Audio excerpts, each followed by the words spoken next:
यह मंत्र 3 शब्दों का है, लेकिन इसका प्रभाव अत्यंत शुभ और कल्याणकारी है।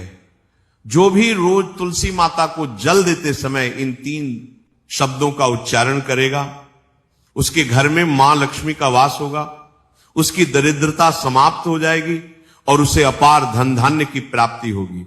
मंत्र के महत्व को बताते हुए भगवान विष्णु ने कहा, इस मंत्र का महत्व सुनने से ही मनुष्य के सभी पाप नष्ट हो जाते हैं। उसे हजारों वर्षों तक तुलसी माता को जल देने के पुण्य का फल मिलता है।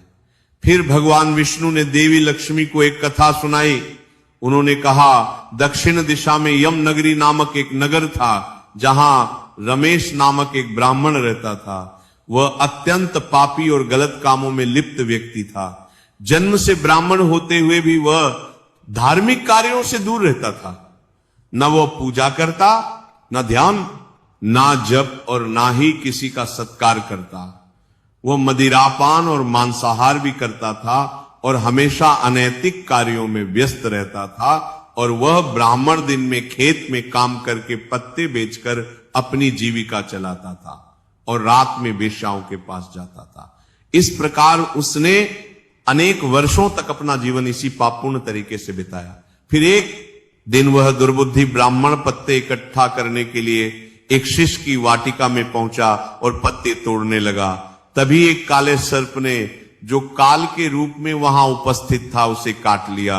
उसी समय उसकी मृत्यु हो गई। उसकी मृत्यु के तुरंत बाद यमराज के दूत वहां प्रकट हुए और उसकी आत्मा को लेने के लिए आए। वे उसे यमलोक ले जाने लगे। मार्ग में वह ब्राह्मण यमदूतों के सामने रोने और विलाप करने लगा। उसने कहा, हे दूतों, मुझे कहां ले जा रहे हो? मुझे छोड़ दो, मेरे प्राण बचा लो। लेकिन यमदूत बोले, अरे पापी ब्राह्मण, तेरे दुष्कर्मों के कारण तुझे ये दंड मिला है। अब यमराज तुझे घोर नरक में डालेंगे। यमलोक पहुंचने पर चित्रगुप्त ने उस ब्राह्मण का पूरा लेखा जोखा प्रस्तुत किया। उन्होंने कहा है, धर्मराज, इस ब्राह्मण ने अपने पूरे जीवन में केवल पाप किए हैं, इसने कभी कोई पुण्य कार्य नहीं किया।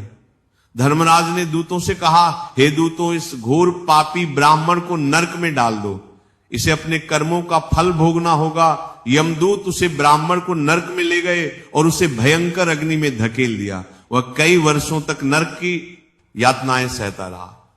इसके बाद उसे अगले जन्म में बैल के रूप में जन्म मिला। बैल का शरीर पाकर उसने भारी बोझ उठाने का कार्य किया। उसका मालिक उससे दिन रात काम करवाता था। जब उसकी शक्ति समाप्त होने लगी तो मालिक ने उसे एक लंगड़े आदमी को बेच दिया।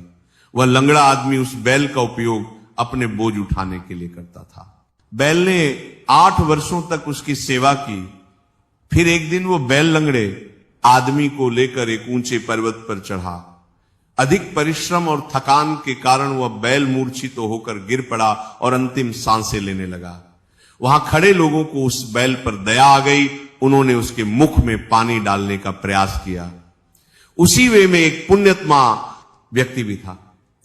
उसने अपने पुण्य का थोड़ा सा भाग उस बैल को दे दिया। इसे देखकर अन्य लोगों ने भी अपने अपने पुण्य उसे देना शुरू कर दिया। उसी वे में एक वेश्या भी की थी। सभी अपना पुण्य उस बैल को देकर उसका उद्धार करने का प्रयास कर रहे थे। ये देखकर उस वेश्या ने भी अपना पुण्य उस बैल को दे दिया।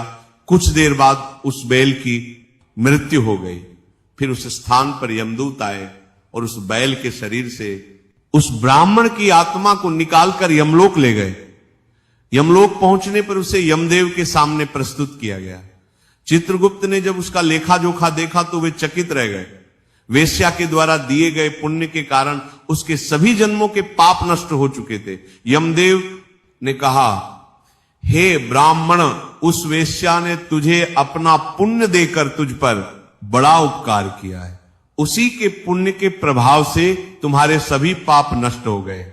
इसीलिए अब तुम्हें फिर से मनुष्य जन्म प्राप्त होगा। इस प्रकार वह ब्राह्मण पृथ्वी पर एक उत्तम ब्राह्मण कुल में जन्म लेता है। उस महापुण्य के प्रभाव से उसे अपने पूर्व जन्म की सारी बातें याद आने लगती हैं।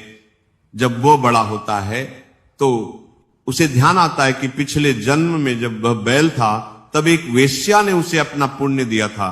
उसके मन में उस वेश्या के बारे में जानने की उत्सुकता जागती है। वह वेश्या का पता लगाकर उसके नगर में पहुंचता है। वहां वह वेश्या जो अब बूढ़ी हो चुकी थी उसे मिल जाती है। वह ब्राह्मण उसके सामने जाकर बार बार प्रणाम करता है और धन्यवाद देने लगता है। वेश्या उससे पूछती है, हे ब्राह्मण श्रेष्ठ, आप कौन हैं और किस कारण मुझे धन्यवाद दे रहे हैं? मैंने आपका कौन सा कार्य किया है जिसके लिए आप मुझे नमस्कार कर रहे हैं? तब ब्राह्मण कहता है, हे मां, मैं वही बैल हूं जिसे तुमने अपना पुण्य देकर जीवन दान दिया था। अपने पाप कर्मों के कारण मुझे पिछले जन्म में बैल बनना पा। उस पर्वत पर जब मैं अंतिम सांसें ले रहा था तब तुमने अपना पुण्य मुझे दे दिया था। उसी पुण्य के प्रभाव से ही आज मुझे फिर से मनुष्य जन्म मिला है और अपने पूर्व जन्म की सारी बातें याद है। किंतु हे मां, मैं यहां ये जानने आया हूं कि तुमने मुझे कौन सा पुण्य दिया था जिससे मेरे सभी पाप नष्ट हो गए।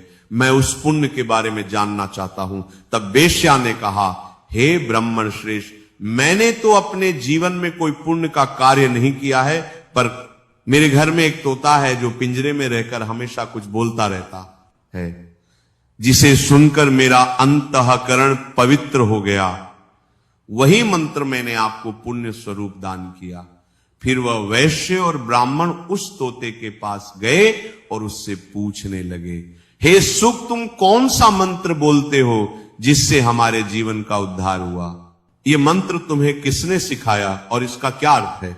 तब उस तोते ने अपने पूर्व जन्म का वृतांत सुनाना शुरू किया। वह बोला, हे ब्राह्मण श्रेष्ठ, पिछले जन्म में मैं एक ब्राह्मण था। मुझे अपने ज्ञान का बहुत घमंड था। मैंने कभी गुरुजनों का सम्मान नहीं किया, बल्कि उनका बार बार अपमान किया। अपने अहंकार के कारण मेरा स्वभाव क्रोधी और द्वेषपूर्ण हो गया। मैं सभी को तुच्छ समझने लगा और विद्वानों का भी अपमान करता था। कालांतर में मेरी मृत्यु हो गई और मुझे यमलोक ले जाया गया। पूज्य व्यक्तियों और गुरुजनों का अपमान करने के कारण मुझे तोते के कुल में जन्म लेना पड़ा। तोते के रूप में जन्म लेने के बाद छोटी अवस्था में ही मेरे माता पिता का साथ छूट गया। मैं अकेला पेड़ की डाल पर बैठकर रो रहा था। तभी कुछ मुनि उस मार्ग से जा रहे थे।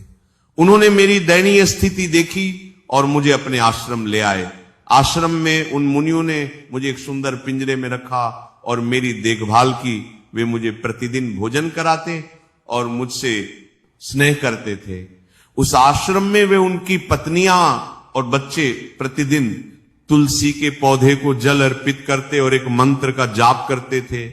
उनके मुख से बार बार मंत्र सुनकर मैंने उसे याद कर लिया। तब से मैं उसी मंत्र का जाप करता हूं। इस मंत्र के प्रभाव से मेरे जीवन में सकारात्मक बदलाव आने लगे। मुझे अपने कर्मों का पश्चाताप हुआ।